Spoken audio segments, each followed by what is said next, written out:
The blessings of God didn't lie from there.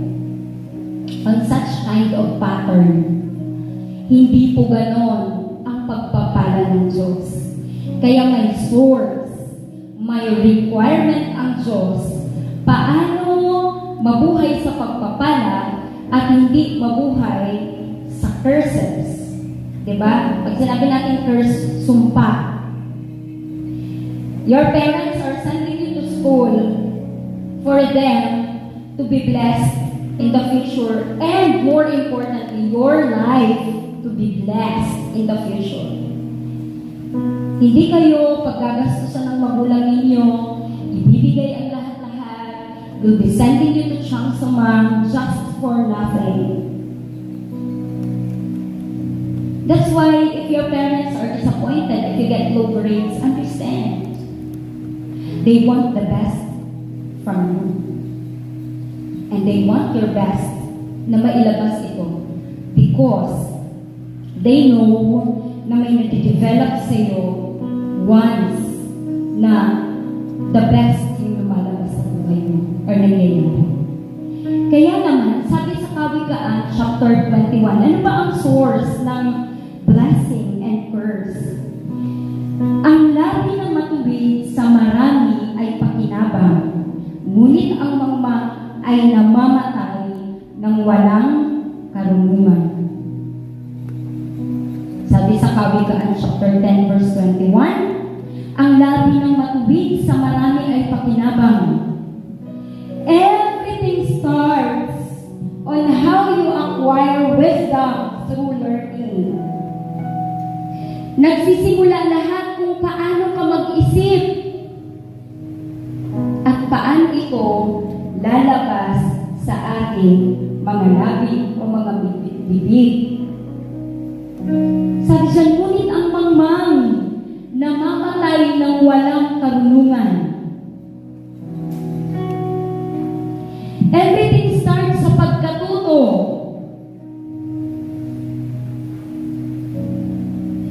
Lahat tayo ignorant sa maraming bagay. You know what ignorant means?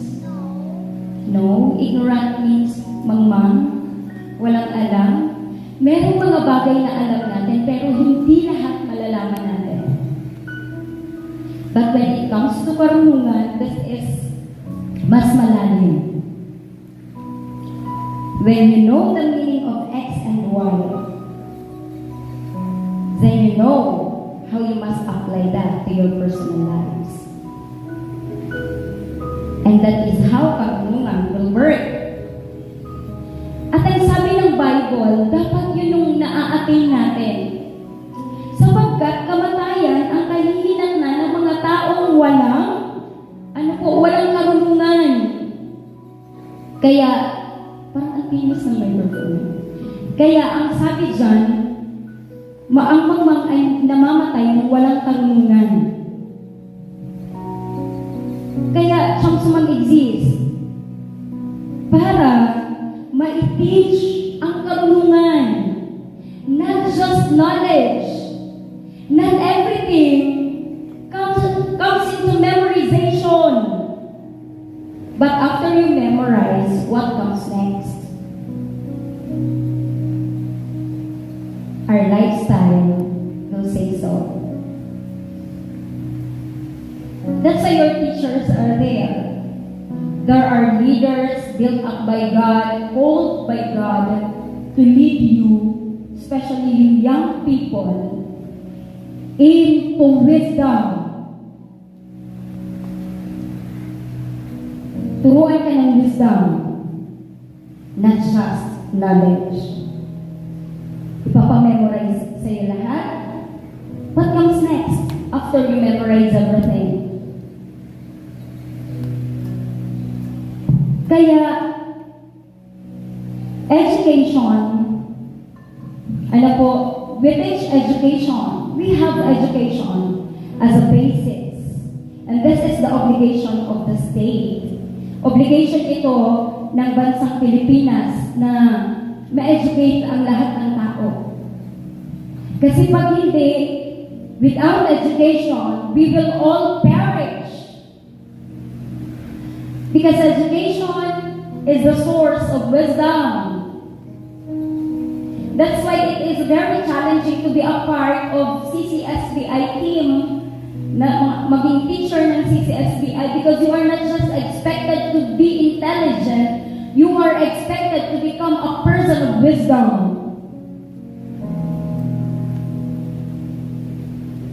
Kaya ang teacher, they are expected to become a person of wisdom, proactive, marunong mag-initiate, marunong maging resourceful. This is not to attain perfection, but this is to attain education. And then students, to learn from all of your mentors, from your leaders. Because if you cannot learn, if we will never get wisdom, we will all perish. Sabi ng Bible, ngunit ang mangmang ay namamatay ng walang karunungan. Kaya ang isang karunungan na itinuturo sa atin ngayon ay matatagpuan sa 1 Peter chapter 5, verse 5. Ano yung karunungan na itinuturo sa atin para mabuhay tayo completely sa pagpapala ng Diyos? 1 Peter chapter 5, verse 5. At kayo namang mga kabataan, pumalakpak nga po mga kabataan. Hindi pumalakpak, baka matanda na. According to our leader, Pastor John, kabataan in Korea, ages 35, 30 to 40, kabataan pa yun. Very young pa. That's why we are not advised to get married. Talagang at the age of 20 pataas. Dapat 30 pataas because we are still very young. At kayo namang mga kabataan, pasako kayo sa matatandang pinuno ng iglesia at kayong lahat ay magpakumbaba sapagkat sinasalungat ng Diyos ang mapagmataas, ngunit pinagpapala niya ang mababang loob. Yan. Nagagaling po ang Diyos sa mapagmataas. Sinasalungat niya.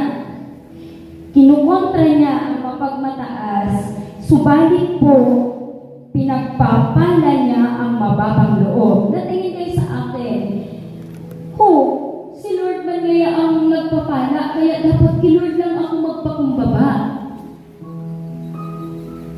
Sa teachers mo ngayon, hindi. Sa kapwa ko kaklase, hindi. Bakit ako magpapakumbaba sa iyo? Yan ang isip ng taong walang karunungan. Pero ang sabi ng Bible, ano po, magpakumbaba kayong lahat sa isa't isa. Magbasako upang tayo ay pagpalain ng Diyos. If you want to get blessings from God, amen? If you want to get the blessing of God, practice humility.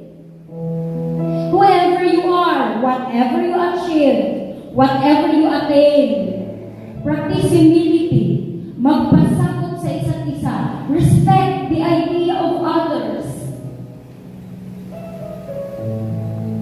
Respect how other people would feel towards something. Magpasakot. Bilang mga estudyante, magpasakot sa guro. Magpasakot sa leader sa loob ng classroom. And bilang leaders, give a sample, a life full of humility. Serve others. Magpakumbaba. Sabihin mo nga po sa katabi mo, magpakumbaba tayong lahat. Ba't di mo sinasabi? Magpakumbaba. Ano nga po ang sikreto sa unang pagpapala ng Diyos? Ano po ang sikreto sa unang pagpapala ng Diyos?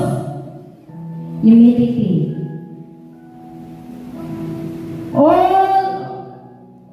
people, most of us are able. Amen? But not every one of us deserves the favor.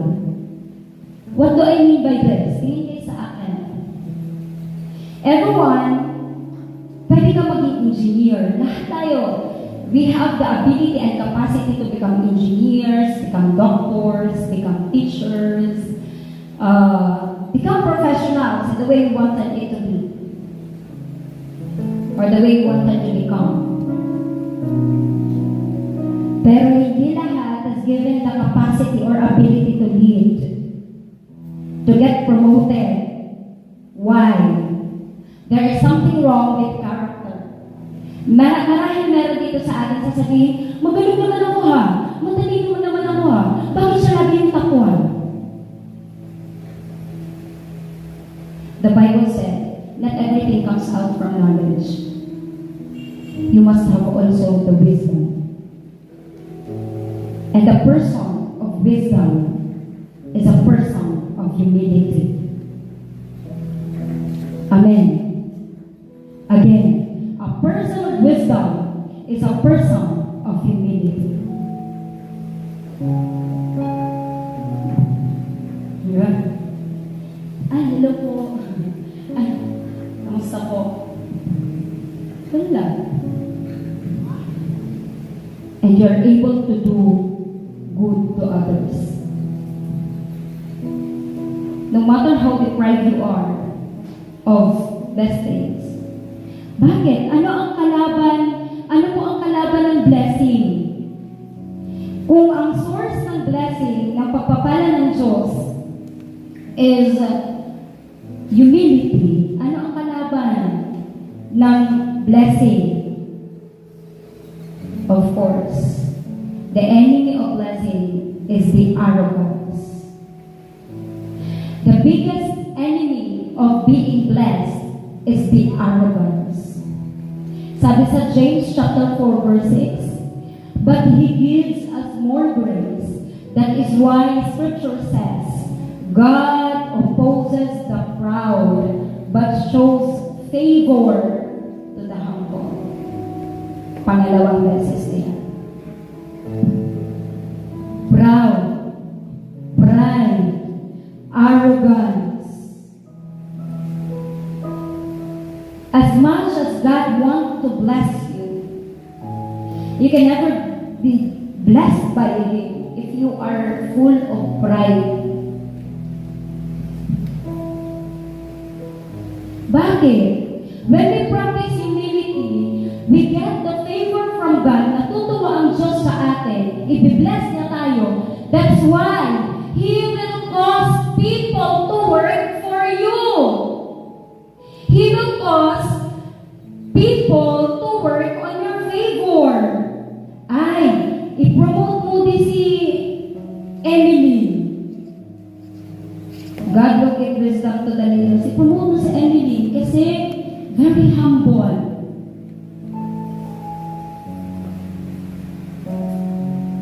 I-promote mo si Kate Basabre. Very kind. Sige lang. Other skills, matututunan niya na lang yan. But character is non-negotiable. Always remember that. Character is non-negotiable. Sa reality ng mundo, everybody is able to work. Everybody is able to do. Amen. Sa taon ba naman ng pag-aaral mo, inabot ka ng 20 years, inabot ka ng 30 years after you graduate professionally, you still have to take more courses to gain more wisdom and knowledge. But, why are unqualified allowed to get qualified? Qualifications, makukuha na lang. Pero ang character, that's how you are. From the very beginning, ikaw na yan.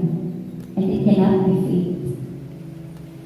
Kaya the Lord wants us to get reminded of the power of humility. Sabi mo sa katabi mo, tapikin mo na tabi mo, the power of humility.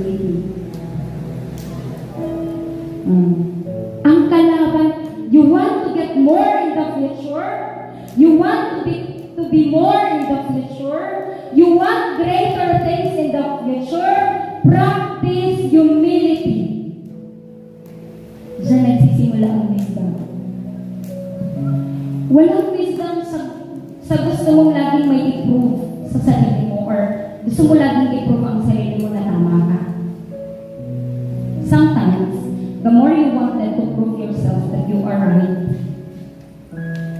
you become more foolish.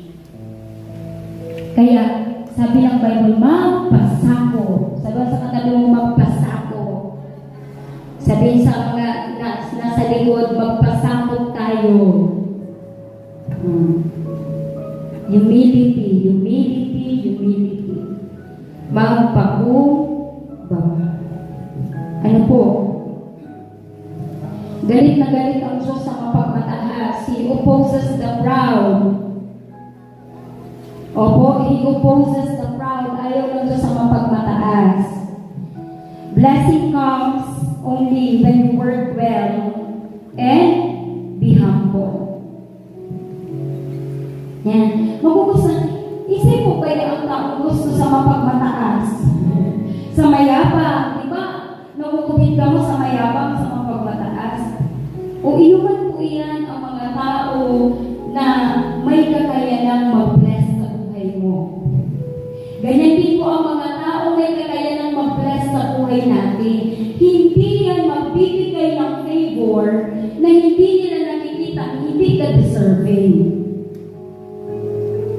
But when they know you deserve that because of your character, because of number one personality that you have, humility, they will never withhold good and best things for you. Dapat na ikating kabisado. Kahit hindi mo makilala, hindi ka nila kaano-ano, you don't have to become a family member to get favor from good people. You just have to be you. At yung pagiging ikaw na yan is designed by our Lord. Designed by God. Kaya, dito sa mga bata, ano nga po yung dapat natutunan? Kumbaba. Wow, very excellent. Marunong.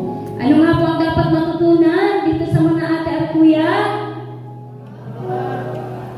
Pagpapakumbaba. Anong pagpapababa? Pagpapakumbaba. Sa mga teachers, ano po ang dapat matutunan ng bawat isa po sa atin? Salamat po. Sabihin niyo, ikaw din po. Dali. 1, 2, 3, blow. Salamat po. Ano? Pag napo-forget natin si teacher, si picture. Di ba? Sabi nga, magpasako sa isa't isa. I really appreciate those students na nasabi sa akin ng chino-chino ng puso ko. At least remind them. Di ba? Thank you so much. I really like you all. Yung mga very kind siya sa akin. Kaya, sabi sa Genesis chapter 12 verse 3, ano yung authority mo? Ano yung power mo? Kapag nakuha mo yung favor ng Diyos, ano yung pakinabang mo pag nakuha mo yung favor ng Diyos? Pag binibless ka ni Lord, kapag si Lord lagi na natingin sa'yo, nagugustuhan niya yung mga ginagawa mo, ano yung favor mo? Sabi niya, I will bless those who bless you. Ano pa? And whoever curses you, ang sino mang magsumpa sa'yo, ay susumpahin ko. And all peoples on earth will be blessed through you. Ano lang ang dapat? Humility. Sabay-sabay nga po tayo. Ano ang kailangan?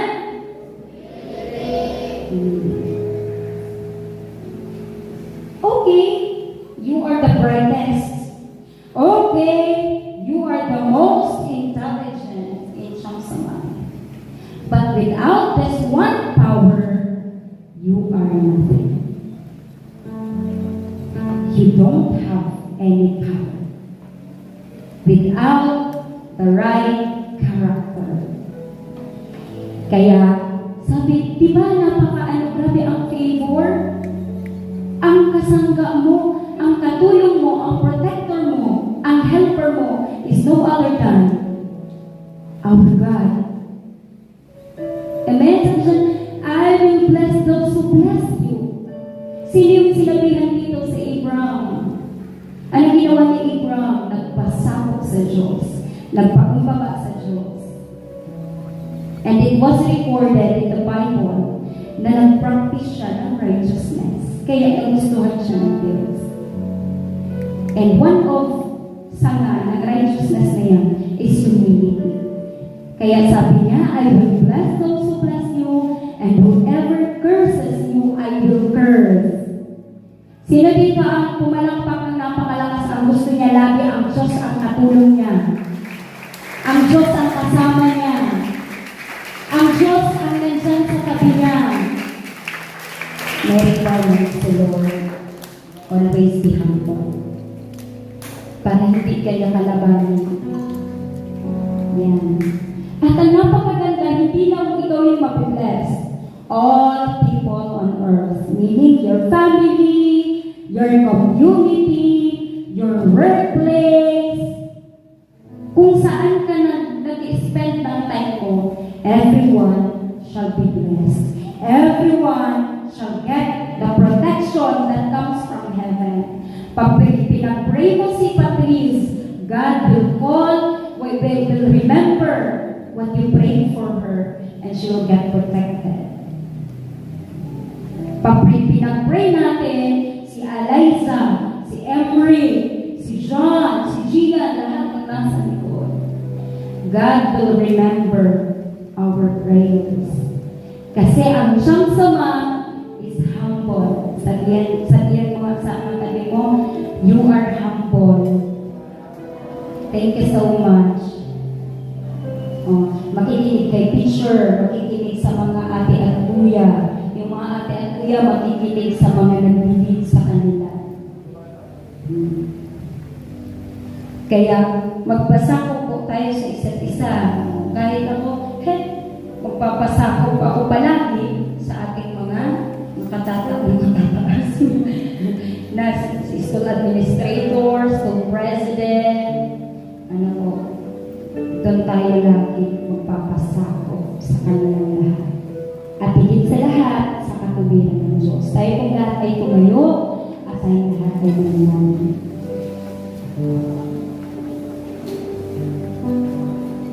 Basahin po natin yung mga nakakabasa. Basahin po natin ang Genesis chapter 12 verse 3. 1, 2, 3, go!